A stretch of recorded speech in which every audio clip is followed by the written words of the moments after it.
From Utah Public Radio, this is UnDisciplined. I'm Matthew LaPlante.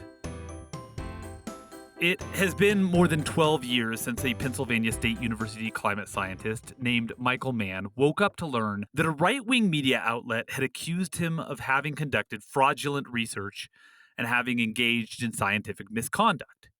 Even worse, the published article he read on that morning compared him to Jerry Sandusky, the former Penn State football coach who had been convicted of sexually abusing multiple children. As a scientist, Mann was dumbfounded. As the father of a then 6-year-old child, he was disgusted. But as a victim of what he saw as clear defamation, he was determined to fight back. And that fight reached a critical point in early 2024 when a jury in Washington, D.C. determined that the writers of the article had indeed defamed the scientist. And in a world in which climate denial is increasingly shifting from attacks on science to attacks on scientists, that's an important verdict. But Mann's case is just one of many instances in which scientists in general, and climate scientists in particular, are under attack. Earlier this year, the Center for Countering Digital Hate published a report that revealed that personal attacks on scientists are now one of the most common types of online content dismissing climate change. Mann's case was the first high-profile effort for the Climate Science Legal Defense Fund, which was founded in 2011 in response to increasing legal attacks on climate scientists. Since then, the center has supported hundreds of scientists whose work has been censored, who've been falsely accused of falsifying their data, who have been personally attacked, and who have even received death threats. But Lauren Kurtz says that the verdict in Michael Mann's case shows that it is possible to fight back, and that it is possible to win. Lauren Kurtz is the executive director of the Climate Science Legal Defense Fund, a nonprofit based in New York City. Lauren, welcome. Hi, thank you. Lauren, your group has been really busy this year. You've already had dozens of cases. That's more, in fact, than you've had in the entirety of any single year since you were founded. What's going on with that? Is it because scientists now know that you guys exist, or are we seeing a spike in these sorts of attacks? I would think both. We really started to get busier in 2016, largely due to the results of the election that year. Scientists, especially at the federal and state government levels, were very concerned about potential implications. So we started hearing more from scientists about how they might be able to protect themselves, which we still hear from. And since then, we've honestly just been busier every single year. Do you think 2016 emboldened people who might have had some reservations before about going on personal attacks against scientists? Oh, absolutely. Some of the scientists that we helped in 2016, 2017, 2018, and beyond, they were facing attacks from even colleagues within, say, the federal government, people who'd been there for decades and had gotten, like you said, empowered to act in ways that they hadn't previously felt able to do. And so they started doing things more along the lines of like censorship and trying to manipulate other people's research. It was a bit of a free fall at times. One of the areas that keeps your organization busy is defamation, but that's not all. Talk to me sort of thematically about what's coming in the door, or who's coming in the door. Who are the people who are reaching out and looking for your help? We really deal with a whole range. With Michael Mann, actually, we first started working on an open records case that he was facing. He was, at the time, a public university professor at the University of Virginia, and he had been targeted by the then Attorney General of Virginia. The University of Virginia had defended him. He went to the Virginia Supreme Court. The Virginia Supreme Court said this wasn't an appropriate lawsuit by the then Attorney General of Virginia. What happened then was some politicians who also did not believe in the scientific consensus on climate change, they combined forces with a coal-funded group to bring basically a citizen suit against Michael Mann and the University of Virginia, trying to use open records laws. Trying to use them on a public university professor is not really the right fit. And in fact, the Virginia Supreme Court ultimately agreed. But, in the 3 years it took for that case to wind its way through the court, the University of Virginia at one point had threatened to just actually hand over all of Michael Mann's emails to this coal-funded group. And so my group was founded in response to help him fight this, because Virginia law actually had made clear that that wasn't how the law was supposed to be applied, but it took a judge to say that for it to actually be respected. This was sort of a vexatious request, right? They were on a fishing expedition. Oh, absolutely. Yeah, I think they wanted something in the range of like 38,000 emails. It was basically everything he'd ever sent or received since he was at the University of Virginia. And on its face, I mean, it was just very clearly a fishing expedition, as you said. You know, they weren't interested in things like his data, his research results. They weren't trying to, reanalyze his published studies, which is what a real scientist would do. A real scientist would try to, replicate and review the published work, which is how science actually progresses. But they were just looking for emails. They were clearly looking for some sort of gotcha type, smoking gun. Like in those 38,000 emails, there might have been one time where a frustrated Professor Mann said something untoward about someone, and then they would have had it. Possibly, yeah, or not even that. I mean, the thing about scientists is, they communicate with other scientists, and so they do things like talk in jargon. They use terms that have a specialized meaning within science, and when you take that out of context, it can at times be an attempt to say something completely different. Lauren, I just realized something, which is that in order to defend Michael Mann, your attorneys probably had to sort through quite a bit of these documents.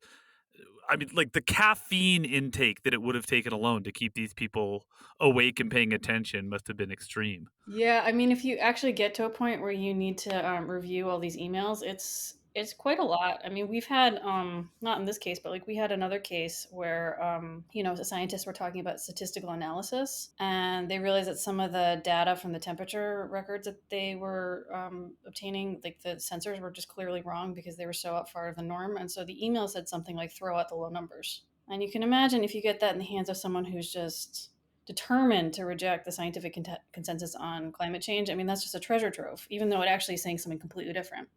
That's shorthand for something that we do in data science as opposed to shorthand for ha ha ha, we're involved in a deep conspiracy. Exactly. So, in any case, yes. So we work on open records cases. We've helped a few scientists this year deal with congressional inquiries. Some more good faith, some more bad faith, but helping them navigate that. We've had a few scientists come to us with defamation questions, including scientists who are concerned about potentially being sued for defamation. Scientists who research things like climate misinformation, and they find evidence of corporate attempts to obfuscate climate realities, and they want to publish on that. They're concerned about then being sued by, say, giant fossil fuel conglomerate, and so they come to us trying to make sure that they've written it in a way that doesn't pose any legal vulnerabilities, which Because they're afraid of slap suits. exactly, yeah. I mean, they're scientists, they're very precise, but there are additional ways that you can write things that, at least as of today, there's Supreme Court precedent that makes clear that that this is not a thing that can inherently be considered defamatory. So we try to give them advice on that front. We've had scientists come to us with, like, they're trying to organize citizen science groups, and they want to make sure that they don't get anyone into trouble. It's a whole range. You have noted that you're also seeing more frivolous lawsuits against scientists themselves as well. Yeah, I mean, sometimes scientists, they get sued, sometimes legitimately, but honestly, I don't think science in general should really be litigated in the courtroom, at least like that. So we've helped scientists who are actually themselves sued for defamation. It's a real grab bag of different ways in which a scientist can find themselves under fire. But I would say as scientists get more public about speaking about their research, and especially as they get more public about speaking about the importance of taking action on climate change, it has really made a number of them targets. And there are people and groups out there that are trying to get them to stop talking. There's this thing that's often said about censorship, which is that a government entity doesn't have to engage in all that much censorship to have a big effect on the populace because the populace will start to censor itself. I kind of see some connections here where I am guessing that what you are hearing from these scientists who come to work for you is this real reticence to engage in anything that's going to piss people off, because enough people have been pissed off and that looks really unfun. Yeah. I mean, the vast majority of scientists that we help, they don't want to be public about what they've gone through because they don't want to attract more additional negative attention. The scientists like Michael Mann, who have not only been very public about what they face, but have actually fought back and even initiated their own lawsuits in defense, that's very rare. The typical scientist we help is doesn't have the ability for various reasons to maybe take on something like that. Yeah, I think it should be said that like a lot of scientists aren't looking for any attention. They're like very happy to be anonymously plugging away at their efforts to help us better understand our world. They don't have websites or blogs or podcasts. They don't do interviews. Yeah, and sometimes, I mean, as a lawyer, I totally get that. And sometimes, scientists will even do things like forego on enforcing their own legal rights because they would rather just get things over as soon as possible. I mean, we had a scientist who was sued a few years ago and he just wanted to settle as quickly as possible because otherwise it ran the risk of him not being able to do his field research that summer. That's got to be really frustrating. Like when you have a client who, I mean, understandable, obviously, but you have a client who likely has a good case, but justice takes a long time and doesn't always go the way that we want it to go. And so if they just want to get it over with, sometimes they make decisions that might not be in the best interest of everyone down the line, but are in their best interest at that moment. Yeah, I mean, I totally understood why he wanted to make that decision. It's an example of the ways in which I think scientists are at a real disadvantage because they don't necessarily have the resources to fight a multi-year litigation. Even if we are helping them and providing free legal support, it's still like a huge undertaking for them to be responsible for. It occurs to me that, in the last decade or so, there's been this real push, particularly coming from like the American Academy for the Advancement of Science, that says, hey, you know what? Like, scientists have to get better at communication. We can't just be in our labs doing our stuff anymore. We all have to be scientific communicators now. And, in response to this, a lot of graduate programs have implemented curriculum in communication. And I really wish we lived in a world in which scientists didn't have to have any preparatory education on legal matters and the law and the potential that they might be dragged into the legal arena. But that's such an increasing risk for scientists in general, maybe climate scientists in particular, that I guess what I was wondering about aloud was whether you think that we would be doing the community well by preparing them better for the fact that, this might be part of your future. There might come a time where somebody sends you a records request for 38,000 records or hits you with a slap suit. I agree. I mean, we actually do trainings for scientists just to get them prepared for the possibility of this. I think the likelihood of a scientist getting targeted does go up the more active they are in certain realms. But no one's totally safe. I went to a seminar a few years ago run by a scientist who'd been embroiled in a completely terrible, frivolous lawsuit. And one of the pieces of advice he gave his graduate students was about how to organize their emails so if they ever got involved in a lawsuit, at least they wouldn't have to spend quite so much time doing document review over multiple chains of emails. They could do it more efficiently. And I thought that was both very good advice and also very depressing. Right. Like, there's a good enough chance that this will happen to you that it behooves you to spend time doing this ahead of time instead of leaning over a lab bench or computer or going out and collecting data. The other thing you've written is that we've seen this real substantial increase in recent years in political interference into the work of scientists. But back in 2021, President Biden issued a memorandum on scientific integrity that was actually, it was one of the first things he did as president. It's just a week into his tenure in office. And this presumably kickstarted this effort to better protect researchers. Do you think that has been effective? Yes. So his administration has done a number of things to better strengthen these internal agency policies, which is great. Not every agency has finalized their policies yet. I would have loved to see this happen sooner, but better late than never. And a lot of the final policies are actually coming out now, and then they are better, which is great.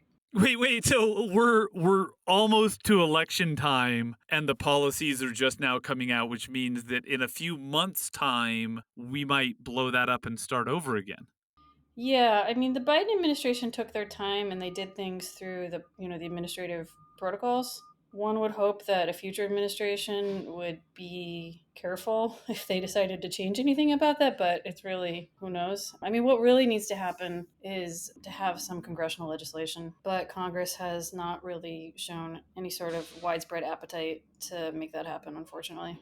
Is any of it bipartisan? Is it coming from both sides of the aisle, or is it really only coming from one side of the aisle? It did have bipartisan support, but unfortunately, it wasn't as bipartisan as it needed to be. I don't know if the dust settles on some things. Maybe, there'll be more appetite for both Democrats and Republicans to talk about this. But right now, it has largely been a Democrat led effort.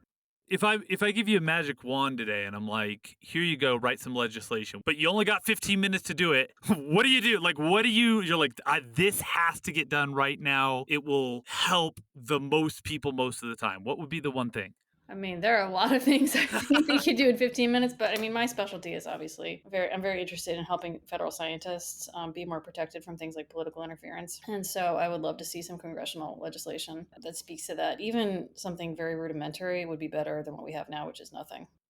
Talk to me about biology student Lauren Kurtz. I did not initially think I would go to law school. I'm not sure I really knew what I wanted to do, but I thought the sciences were really interesting. I enjoyed lab work. Wasn't totally sure if I would make a career of it, but it just seemed like a good technical foundation for a variety of different jobs. And then one summer I did a research study, which it was fascinating. It was a really interesting study on conservation biology and native bees. But I also felt kind of, in a way, almost disheartened by it because I felt like the study was coming up with really interesting things. And the professors, the career scientists on this were like, yep, that makes sense. Yep, that makes sense. And it just became clear to me that, like, none of the policymakers or, the people who actually make decisions about, say, land use or pesticide use were incorporating any of the science. And I just thought that was such a shame. I mean, to have all this like very clear cut research about the ways in which native bees were being imperiled and nothing actually being done to save them. So that was when I really started thinking about law school as a way to maybe bridge that gap. You know, most people, they don't ever want to be in a position in which they feel they have to talk to a lawyer. It's really only when things feel desperate that this is an experience that people engage in. So, talk to me about the mindset of the scientists when they finally reach out to your organization. It does sound like some are being proactive and saying, I am concerned that this might happen. But I assume there's a lot who have tried to do things themselves and then have just realized that they're in over their head and they really are being attacked. The people who are on the other side of things aren't acting in good faith. Yeah, I think a lot of them actually don't want to contact a lawyer right away because they see, getting a lawyer involved as maybe escalating the situation. When the reality is, like, if you need a lawyer, like, the situation's already escalated. I remember a few years ago we had a scientist who had gotten targeted by a pretty anti-science member of Congress, and he'd been navigating it on his own actually for a bit. And then his colleagues in his department were like, this is not going to go well. You need to get a lawyer so that you can enforce your rights." And he called me up and he said, "I just want to talk to the congressperson. I'm sure that this can all be explained." I unfortunately that wasn't the fight that was actually being fought. And so we work a lot with various pro bono firms. So we had actually a former congressional staff attorney, former federal prosecutor, help push back on this totally bogus attack, which ultimately did go nowhere. I mean, I think it was a total exercise in waste of taxpayer funds. But I would have loved if the scientists had been right. A simple phone call could have resolved it. But the politician wanted to do a big political show about it. Are these scientists often surprised to find themselves in this position that they can't just talk to someone like human beings? That's not the only example. I think it's one of the most clear cut, and I think it was like such a purity of heart and such like a career scientist, really dealing with facts and figures and reality, who got thrust in this alternate universe where none of that mattered. But yeah, I think there are scientists who are just totally shocked at the inefficiencies of the legal system, which are honestly pretty shocking. I mean, we've been in touch with a scientist who got sued by a pesticide company. He's an ecologist. And the pesticide company, I mean, just they had no case. They had no case at all. But the judge in the matter, I guess, wanted to give the benefit of the doubt and maybe was a little bit confused. And it took, I want to say, 3 or 4 years, for that finally to actually make it so that, the pesticide company had to drop their case. I assume also that these scientists who are reticent to engage in the legal process at first are really worried about cost. You guys are donor funded. How's that going? I mean, we're a small shop, so we largely depend on individual donations. We don't have any major, pack level funding, but they're actually we're a very small team. What has been so helpful for us is doing things like partnering with large law firms who, just from like a principal stake, have been very generous with their time. So you're a conduit to pro bono attorneys elsewhere. Oftentimes, yeah. Oftentimes, yeah. I mean, if we have a big case, that's really the only way we can effectively represent a scientist. But the kinds of cases that we're involved in, I mean, in many ways, they're core free speech cases. And I think there are a lot of firms out there that get the stakes and are happy to donate their time, which we're so grateful for. You've noted before that skepticism and criticism are appropriate in science. I don't actually know any scientists who would disagree with that at all. Talk to me a little bit about where the line is, because this is tricky, right? I mean, it's not always easy to know who's being disingenuous and who has honest questions about methods and motives. Yes, that's a fair question. I mean, I think especially there's a lot of disputes in pretty much any area of science. Biomedicine, virology, health stuff in general is also a very contentious area at times. One of the reasons that I like working in climate is I accept the scientific consensus on climate change, and so for me, there's some very clear through lines on the kind of fights that make sense and the kind of fights that don't.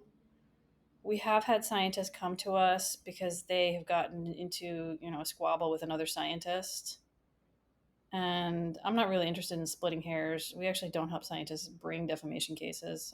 The Michael Mann case that you referenced earlier, we've supported Michael Mann in his FOIA case, but his defamation case actually predates us, which is how long it's been going on.